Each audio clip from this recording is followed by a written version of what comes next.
The 20th century will long be remembered for legendary names in university life, giants like Robert Hutchins, Kingman Brewster, Clark Kerr, Derek Bach, and Father Theodore Hesburgh, to name only a few. But the name Herman B. Wells belongs at the top of any such list.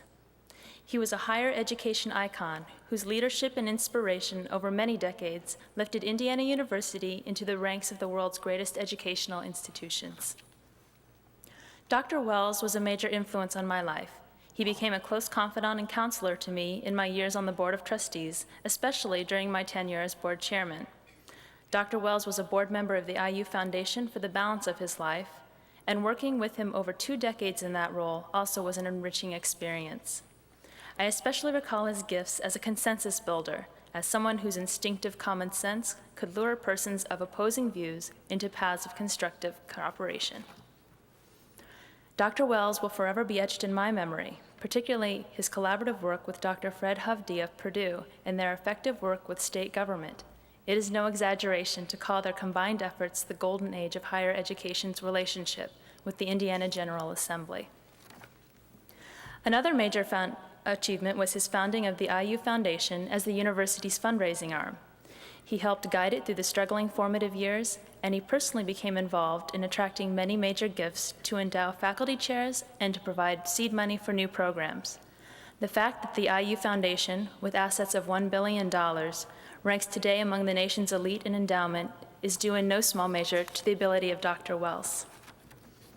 He was especially proud of the Wells Scholars Program, created in his honor in 1990 to recruit outstanding scholars to the university, much the same way outstanding athletes are recruited. About 22 bright students are enrolled in the program annually. Alumni and friends of Dr. Wells contributed over $23 million to establish an endowment that pays all expenses for each scholar. Dr. Wells not only gave his name to this effort, but often met with students to assure them of his personal interest in their success. In 1952, Dr. Wells also created the Distinguished Alumni Service Award. It is given each year to a handful of graduates who have excelled in their careers and have also given freely of time, talent, and resources in support of the university. I heard Dr. Wells say repeatedly that the university could be great if it built a faculty of exceptional stature, if it compiled impressive library resources, and if it gave back helpful services to the community, state, and nation. Herman Wells consistently delivered on all those requirements.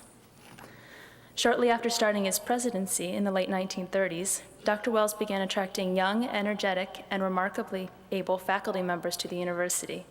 I especially recall his determination to build a world-famous school of music by luring voice teachers from the Metropolitan Opera and instrumentalists from the world's finest symphony orchestras. Finally, Dr. Wells encouraged faculty and staff to offer their skills and expertise in search of solutions to varied social, economic, and cultural problems. I know of no other university that has taken that obligation more seriously. He was the most accessible college president I've ever known, and almost every student came to feel as if they knew Hermie personally. He was widely known for portraying Santa Claus each holiday season, a role for which his girth was well suited. And Herman as Santa became an enduring symbol for all who came to know him. For this Santa gave us all the most wonderful gift of all, himself. From Donald C. Danielson, IU Foundation board member.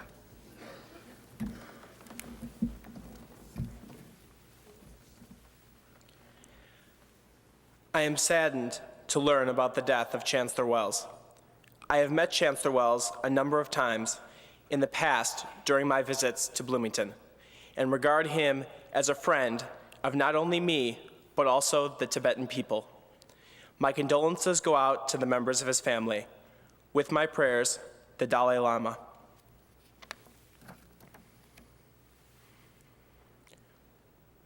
When I heard the very sad news about the passing away of Chancellor Wells, I felt the same deep pain that I felt when I was advised that my father had died.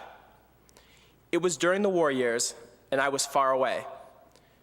Last week, for the second time in my life, I felt this magnitude of sadness.